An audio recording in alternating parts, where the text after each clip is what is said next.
পরে কথা বলছি না। এ কি হয়েছে আপনার? আপনি এইভাবে রাস্তায় পড়ে আছেন কেন? কি হয়েছে? মাথাটা কিরকম ঘুরে গেল, চোখে কিরকম অন্ধকার নেমে এলো, আর ওঠার চেষ্টা করছি কিন্তু উঠতে পারছি না, আর চিত্ত কিরকম জড়িয়ে আসছে। আপনি তো ঘামছেন খুব, দেখি। বেশ, আপনার গা তো ভীষণ গরম। কি করি আমি? কাউকে দেখতেও পাচ্ছি না। কি করুন? একটা কাজ করুন না, আপনি আমাকে ধরুন না। আস্তে আস্তে ওঠার চেষ্টা করুন, আস্তে আস্তে আস্তে। হ্যাঁ হ্যাঁ, আস্তে। হ্যাঁ, ঠিক আছেন তো? আমার মনে হচ্ছে আপনার প্রেশারটা বেড়েছে। মেবি হতে পারে। আসলে আমার হাই প্রেশারের ধাত, রোজ ওষুধ খাই। ও, আজ ওষুধ খেয়েছেন?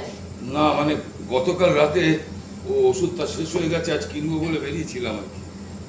আচ্ছা আচ্ছা, ঠিক আছে।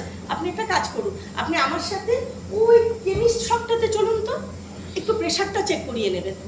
না না, আমাকে তুমি এক কাজ করো, ব্যস্ত হওয়ার দরকার নেই, আমাকে তুমি এই রকটা একটু বসিয়ে দাও, একটু বিশ্রাম করলে আমি ঠিক হয়ে যাবো। কিছু মনে করবেন না, একজন সুস্থ নাগরিক হয়ে একজন অসুস্থ মানুষকে আমি এইভাবে ফেলে রেখে যেতে পারবো না। আমার শিক্ষা আমাকে এতটাই রেসপন্সিবল করেনি। আপনি চলুন। তুমি বুঝতে পারছো না, আমি আমি তো এখন ঠিকই আছি। আমি আপনার কোনো কথা শুনবো না, আপনি আমার সাথে যাবেন, ব্যাস। চলুন আমার সাথে, আসুন।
আপনি তো একেবারে গেমে চান করে গেছেন।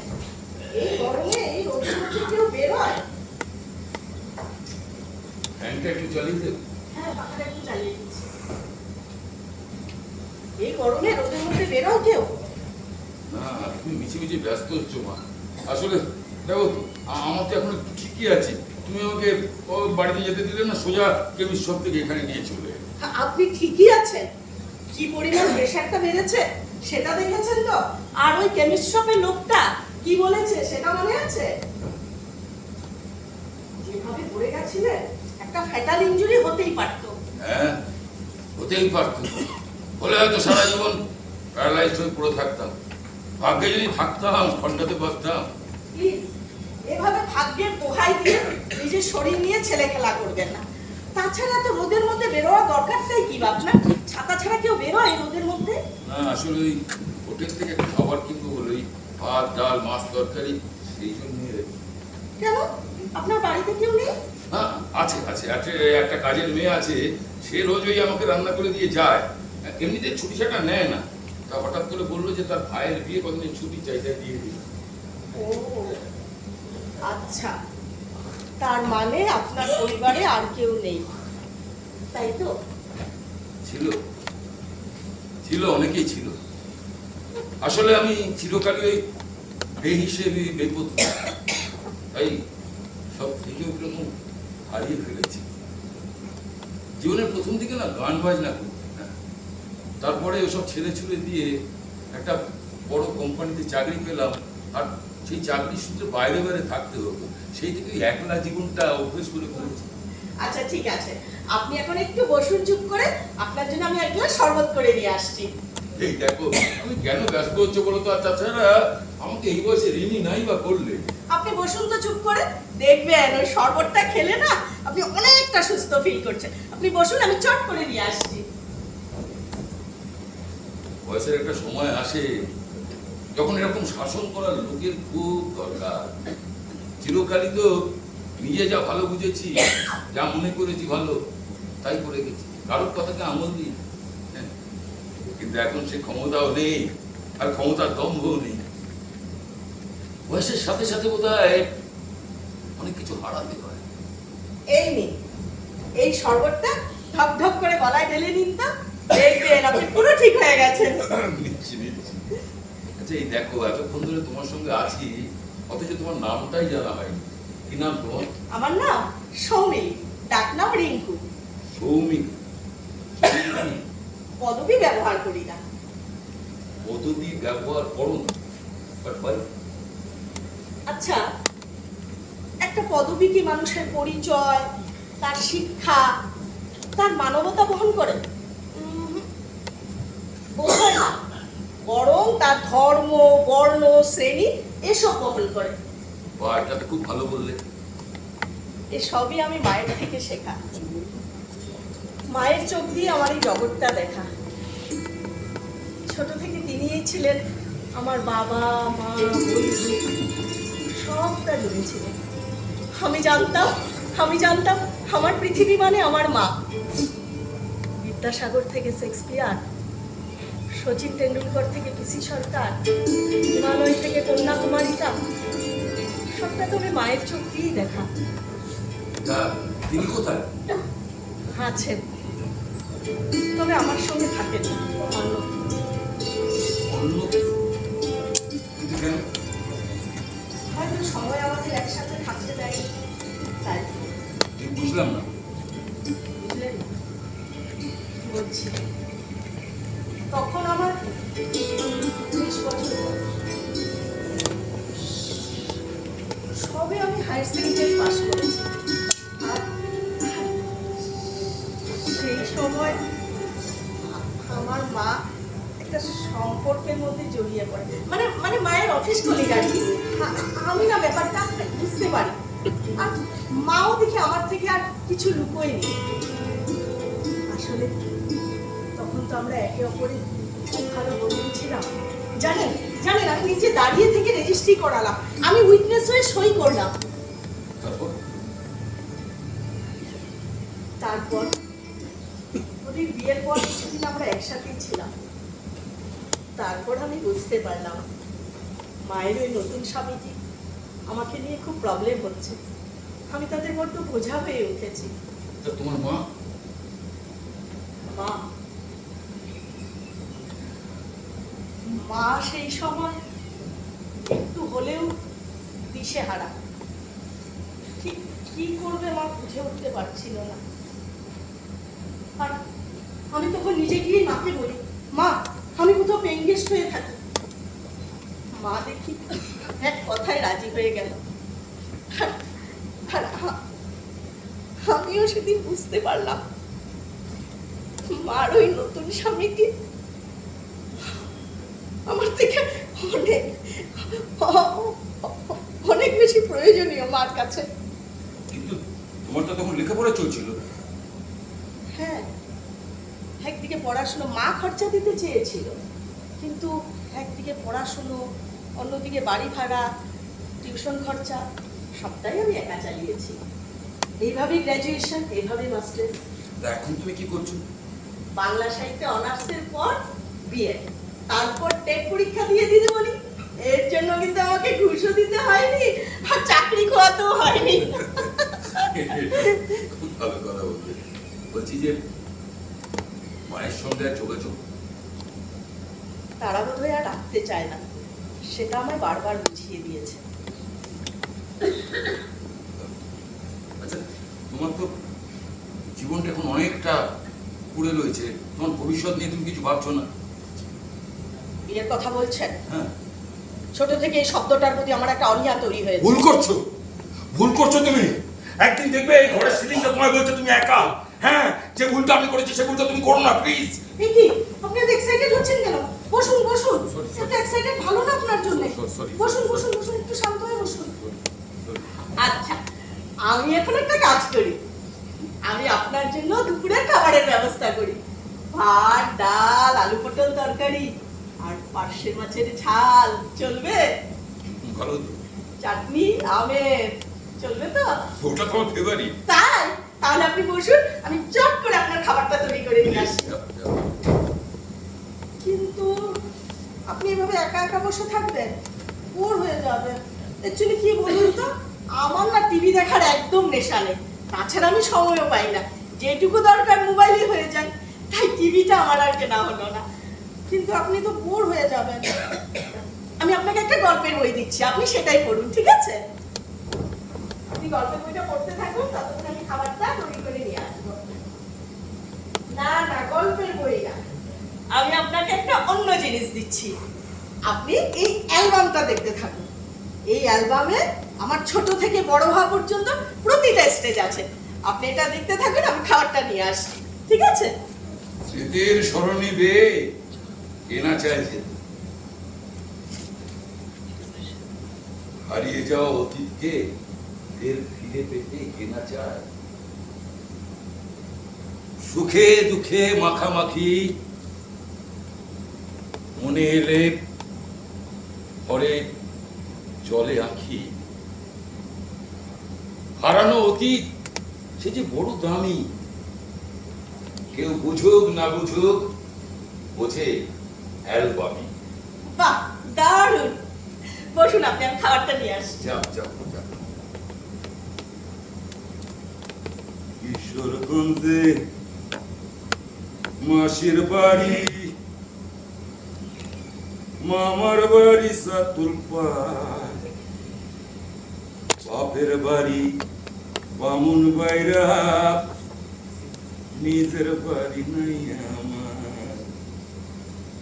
কিশোরগঞ্জে মাসির বাড়ি, মামার বাড়ি সাতুলপাড়, বাপের বাড়ি বামুন বাইরা, নিজের বাড়ি নাই আমার।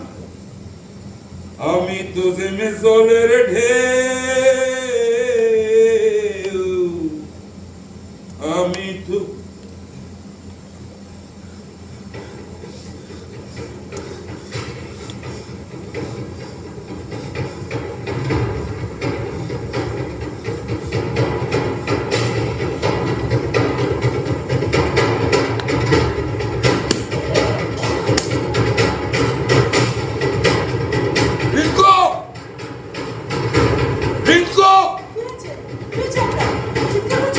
আমি বাড়ি যাব। হ্যাঁ, বাড়ি যাবেন তো, কিন্তু এখন তো না। দুপুরের খাবার খেয়ে রেস্ট নিয়ে সূর্য ডোবার পর আপনার ছুটি, তার আগে নয়। না না, আমি এখনই যাব। এখানে থাকা আমার অসুবিধা আছে। অসুবিধে আছে? কিন্তু কেন? হ্যাঁ, আমি এখানে থাকতে পারবো না, আমি এখনই এখান থেকে চলে যাবো, ব্যাস। কিন্তু আমি তো আপনাকে এখন ছাড়তে পারবো না। আমার আমার সমস্ত সত্যিটা জানলে তুমি তুমি আমায় ছাড়তে তো পারবেই। হ্যাঁ, আমাকে গলা ধাক্কা দিয়ে বার করে দিই তো তোমার কোনো অসুবিধা হবে না। কি আজে বাজে বলছেন, আমি সত্যি আপনার কথা কিচ্ছু বুঝতে পারছি না। তোর এই অ্যালবামটা আমার এক নির্মম সত্যের মুখোমুখি দাঁড় করিয়ে দিয়েছে আমার। নির্মম সত্য? কিন্তু কি? আমি আমি সোমনাথ গো ঠাকুরতা, অনন্যা গো ঠাকুরতার স্বামী, আর তোমার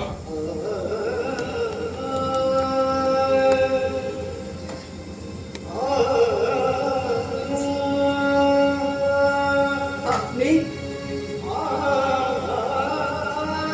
কেন এলেন? কিসের জন্য এলেন? ঘৃণা করি আমি আপনাকে। হ্যাঁ হ্যাঁ, প্রচন্ড ঘৃণা করি।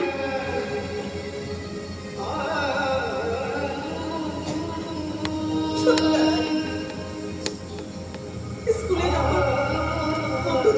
বাবার সঙ্গে দেখতাম কি সব কষ্ট হতো, সেটা বোঝেন আপনি?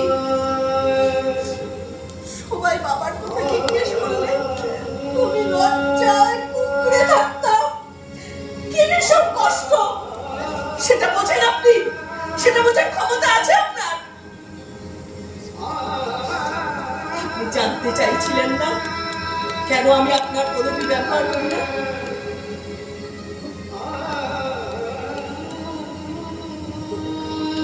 আচ্ছা হলেও আমার মনে আছে, আমার তখন 3.5 বছর বয়স। সেই সময় আমার বাবা আর আমার মা তাদের বিবাহ বিচ্ছেদ হয়। যার যখন আপনাকে আমার কাস্টডি অফার করে, আপনি সেই দায়িত্ব নিতে অস্বীকার করেন। তাই বড় হওয়ার পর থেকে আমি আপনার পদবি ব্যবহার করি না।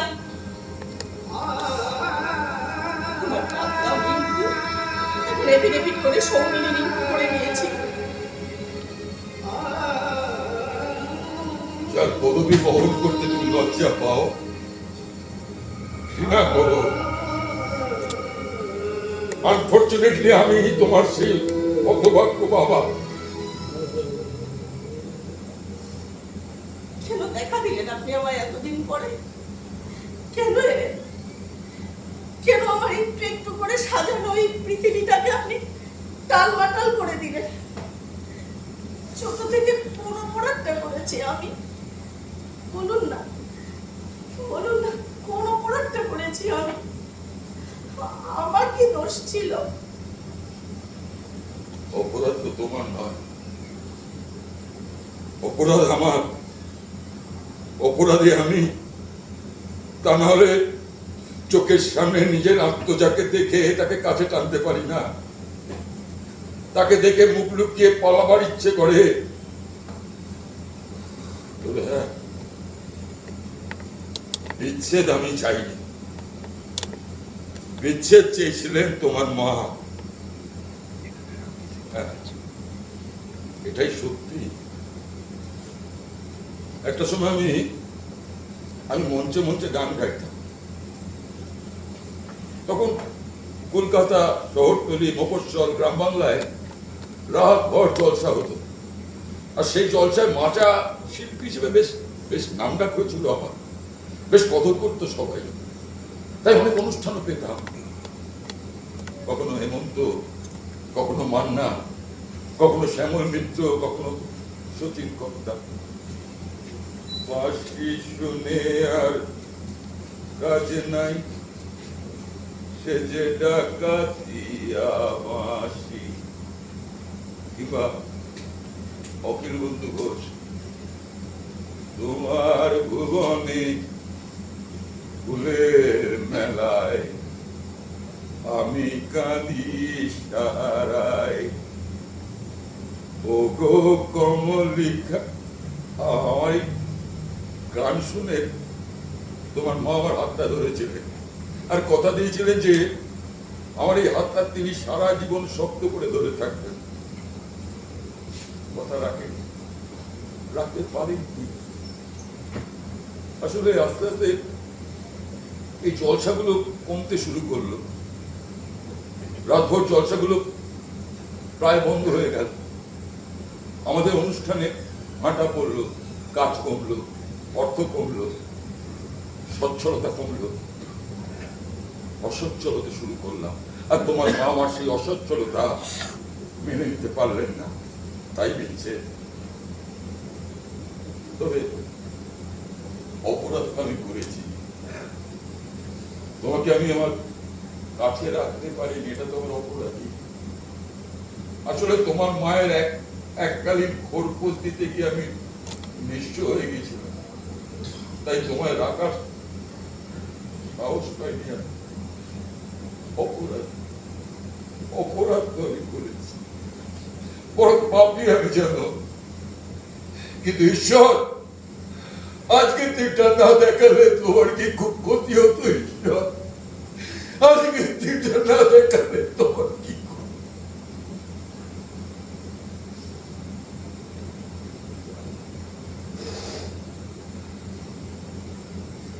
অপরাধ তো আপনি করেছেন, চরম অপরাধ, চরম অপরাধ। তবে আমিও যখন আজ সুযোগ পেয়েছি, অপরাধের সাজা তো আমি আপনাকে দেবই। ছাড়বো না, ছাড়বো না আমি আপনাকে। পালিয়ে যাবে, পালিয়ে যাবে তুমি। এক পা তুমি বাড়ির বাইরে বের করে দেখো দেখি, কত বড় সাহস তোমার।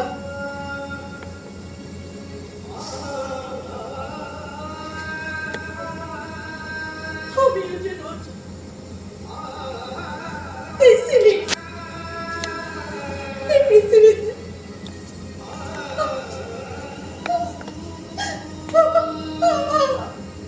আমি বড় একা,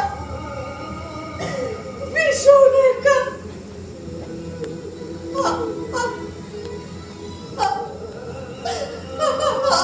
আজ আর আমায় একা করে দিও না বাবা, প্লিজ প্লিজ বাবা।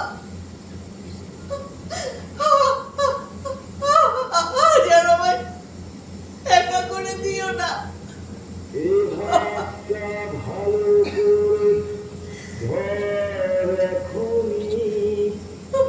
হারানো সেদিনে চল চলে যাই, ছোট্টবেলা তোর ফিরিয়ে আনি।